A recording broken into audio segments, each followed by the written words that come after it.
Hello all, Dave here, and a bit of a change of scenery today. I am out in the lovely Epping Forest, and today I am trying out the new Asics Trabuco Max 2s, which is Asics' max cushion trail shoe.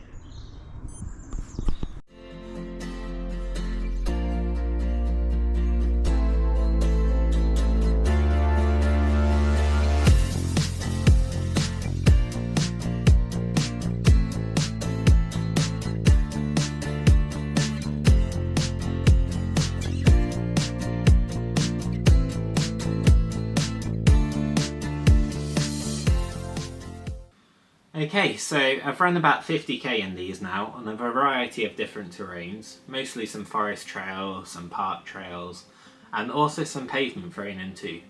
And I'd now like to go over my thoughts so far. Just before I share more about what I think about these shoes, and what I liked and what I didn't like so much, let me just give you some background about the Asics Trabuco Max 2s. Now let's start with where these shoes sit in the Asics trail shoe lineup. Asics have quite a few trail shoes in their lineup, and in my opinion the two main lines are the Trabuco series and the Fuji series. Now, from what I understand, the Fuji series is what you'd pick if you wanted a more lightweight, minimalist, nimble trail shoe with lots of feedback from the ground. And there are a couple of picks here, the Fuji Light 3 and the Fuji Speed. Now, I won't really go into these shoes, I haven't tested them, and they're not really what we're here to talk about today, as we're more focusing on the Trabuco lineup, which is the more bulky, well-protected, cushioned option for runners. And there's three shoes here basically. There's the Trabuco 11, Gel Trabuco Terra, which are your more standard daily trail shoe with reasonable cushioning and protection. Then there's the shoe we're talking about today, which is the Asics Trabuco Max 2, which is their most cushioned option in the lineup, sacrificing a bit of ground feel for a lot more stack height and protection. And these are the sort of shoes I'd take on really long distance runs and ultra marathons. Let's talk about price. Here in the UK, the Trabuco Max 2s come in at £160, which kind of reflects the rise in prices in running shoes these days, unfortunately. Although these do at least look like they'll last a long time in terms of durability. They're kind of just built like a tank. Weight-wise, they're not as heavy as you might expect just looking at the appearance, but these are definitely no lightweights. And I'll pop the weight up on the screen in my UK size 11 because I've just actually washed these and they're still a bit wet, so I don't want to weigh them right now as they'll be a bit heavier, but I'll just pop that on the screen now. Moving on to the upper. The upper is made from a jacquard mesh, which is basically a circular knit which is also a little bit elastic. The mesh itself is 50% recycled and also quite breathable. Although when you actually look at the upper, a lot of this material is covered up with overlays made from a harder material, which acts as toe box protection and added stability to the shoe. This provides some protection from any impacts from stones or rocks, and the extra stability also helps give you plenty of confidence on uneven terrain, even taking into account the shoe's massive stack height. There isn't too much padding in the upper, except from the heel where it's quite welcome, and it helps keep your ankle locked in and comfortable. It's a good job there's a lot of padding in the heel, as the heel counter is also quite rigid, again to provide that extra stability which helps manage the stack height. The last feature that should be mentioned on the upper that you don't find on too many trail shoes these days is there's an attachment point for gaiters if that's something you're interested in. Now there's a Velcro loop on the rear and there's also a loop on the front.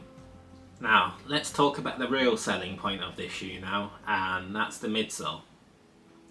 The midsole material is made out of Asics' well-regarded Flight Foam Blast Plus, which is the same foam you'll find in popular Asics shoes such as the Nova Blast 3 and the Gel Nimbus 25. However, not all Flight Foam Blast Plus is made the same, and I think the Asics Trabuco Max 2's midsole feels more similar to the Gel Nimbus 25 rather than the Nova Blast 3.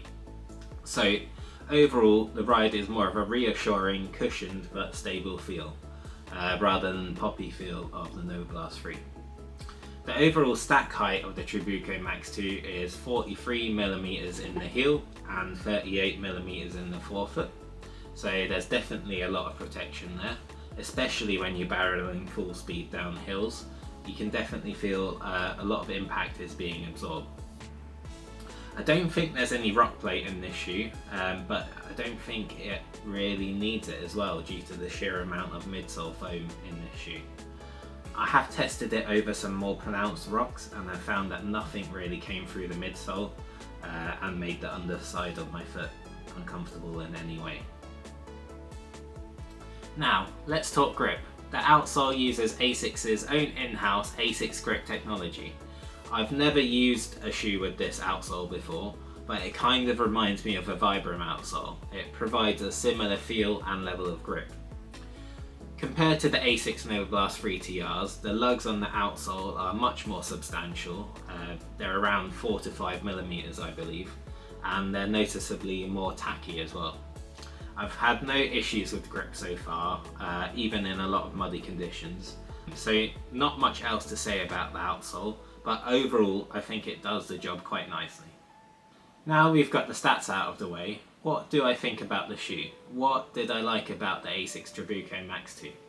The first and probably most obvious attribute that I liked about the Trabuco Max 2s was the level of cushioning and protection that I can feel below foot. It really does feel like anything the terrain throws at you, you can tackle it.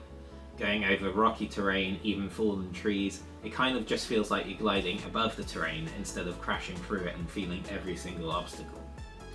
The significant stack height also makes this a perfect shoe for me, providing plenty of protection for my legs on those long ultramarathons, especially ones that involve a lot of downhill, which has been an issue for me in the past with other shoes. This leads me nicely onto my second like, which kind of ties in with the first one, but it's the stability of the shoe. Even though the shoes max out at a stack height of 43mm, it sort of doesn't feel like that when you're running in it. The added reinforcements to the upper and the stable properties of the Flight Foam Blast Plus seem to keep all that midsole foam under control. I never felt like I was going to roll an ankle or hurt myself in any of my runs, and I didn't seem to have to put much effort into keeping my running form in check. So from testing it, it seems like Asics have really knocked out of the park with this combination of cushioning and stability. It really promotes confidence on the trails. Although, saying this, some runners who do more technical mountain trails maybe, they might still prefer a shoe with a lower stack height and maybe some more aggressive lugs. The next thing that really impressed me about this shoe was the comfort and lockdown. As I mentioned before, in the heel there's quite a bit of padding and a stiff heel counter. I feel like it cradles my foot and holds it in position quite effectively without being uncomfortable. I actually got this shoe half a size up from my normal size, as during really long distances I wanted the extra space in the toe box for when my feet swell. And even taking that into account, I feel like the lockdown is good enough to not feel like my feet are sliding around inside. The last positive I wanted to mention is that Asics grip. I mentioned before that it feels similar in terms of grip to Vibram branded outsoles, which I've tried on some other shoes, and I truly believe it is at least as good. I've mainly used this shoe on forest trails and some park trails, and been through a fair amount of mud, and I've been really impressed with the amount of confidence I get from this outsole. As well as the overall grip you get, the lug pattern also seems to displace mud quite effectively, which to me is more important than that initial grip, as there's no point in having a grippy outsole if it just clogs up with mud.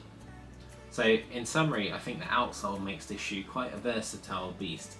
It's perfectly comfortable running on pavement to the trails, but when you get to the trails, it's seriously capable of tackling some nasty terrain. Now there are always things that can be improved on every shoe.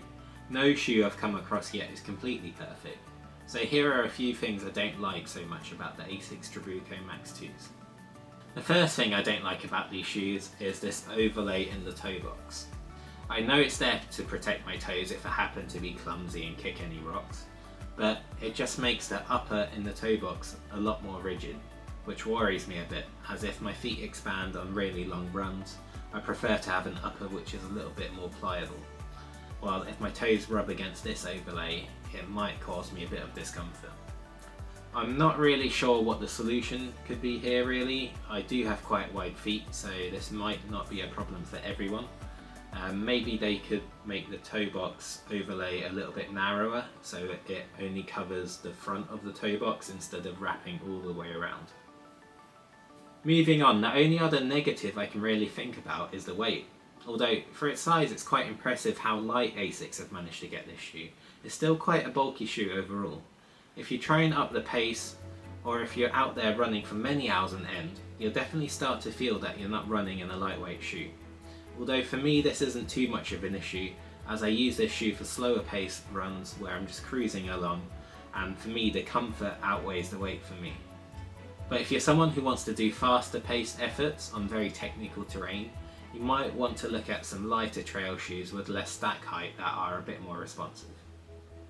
To sum everything up, the Asics Trabuco Max 2 is a shoe for anyone who values maximum cushioning and comfort over ground feel and responsiveness on the trails. It's an excellent long distance cruiser with some decent stability and grip for some technical terrain, although it's best used when it's used on more smooth trails where the enormous stack height will make it feel like you're riding over any small rocks, tree branches or bumps without feeling too much or slowing down.